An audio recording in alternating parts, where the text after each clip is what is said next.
بسم اللہ الرحمن الرحیم۔ جس دن حضرت محمد صلی اللہ علیہ وسلم اس دنیا میں تشریف لائے وہ پیر کا دن سوموار تھا، 12 ربیع الاول، 21 اپریل سن 571 عیسوی۔ تو حضرت عثمان بن ابی اعلیٰ آس بیان کرتے ہیں کہ جس رات کو رسول اللہ صلی اللہ علیہ وسلم اس دنیا میں تشریف لائے اس رات میری والدہ حضرت آمنہ کے گھر میں موجود تھیں۔ میری ماں نے ہمیں بتایا کہ حضرت آمنہ کا گھر نور سے بھر گیا، اور جب میں نے آسمان کی طرف دیکھا تو ستارے اس قدر قریب نظر آتے تھے کہ میں ڈری کہ کہیں یہ ہم پر نہ گر پڑیں۔ جس وقت حضور کی ولادت ہوئی اس سارے مکان میں نور ہی نور بکھر گیا اور پورا مکان خوشبو سے بھر گیا۔ حضرت محمد صلی اللہ علیہ وسلم کے جو معجزات ہیں اس کے بارے میں ایک الگ بعد میں سارے اکٹھا کر کے بتائیں گے۔ فی الحال حضور صلی اللہ علیہ وسلم کی زندگی کے حالات و واقعات جو ایک غیر مسلم دانشور کی حساب سے بتا رہے ہیں اس کو بھی سننا ضروری ہے، کیونکہ مسلمانوں کا تو عقیدہ ہے ہی،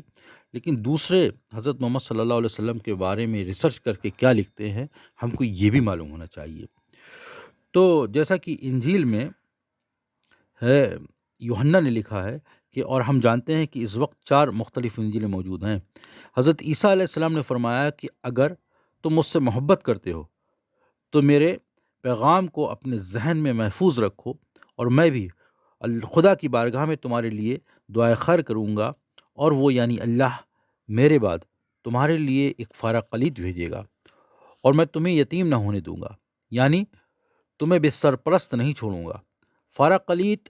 ایک یونانی لفظ ہے جو یوحنا کی انجیل سے آیا ہے۔ یونانی زبان میں فارغ قلید کا مطلب ہے تسلی دینے والا، ہمت بڑھانے والا اور حمایت کرنے والا۔ یوحنا کے کہنے کے مطابق، جو کہ 4 انجیلوں میں سے ایک کا لکھنے والا ہے، حضرت عیسیٰ علیہ السلام نے اس سے پہلے کہ وہ اس جہان سے رخصت ہوں اپنے پیروکاروں سے کہا تھا کہ میرے بعد ایک ایسا شخص آئے گا جو تمہاری مدد اور حمایت کرے گا۔ ہمارا عقیدہ یہ ہے کہ حضرت عیسیٰ علیہ السلام کو اللہ تبارک و تعالیٰ نے ایسے ہی اٹھا لیا ہے،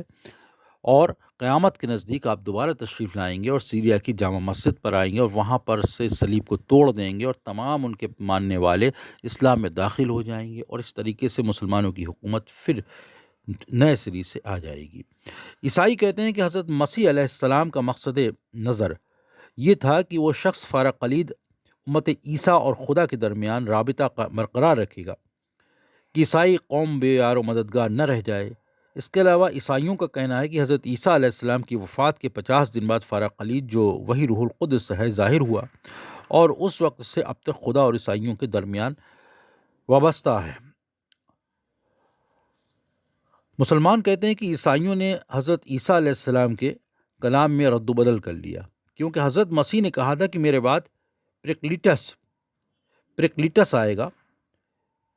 یونانی زبان میں اس کلمے کا مطلب احمد، اور احمد کے معنی ستودہ یعنی جس کی تعریف کی گئی ہو، اور محمد صلی اللہ علیہ وسلم یعنی جس کی بہت زیادہ تعریف کی گئی ہو۔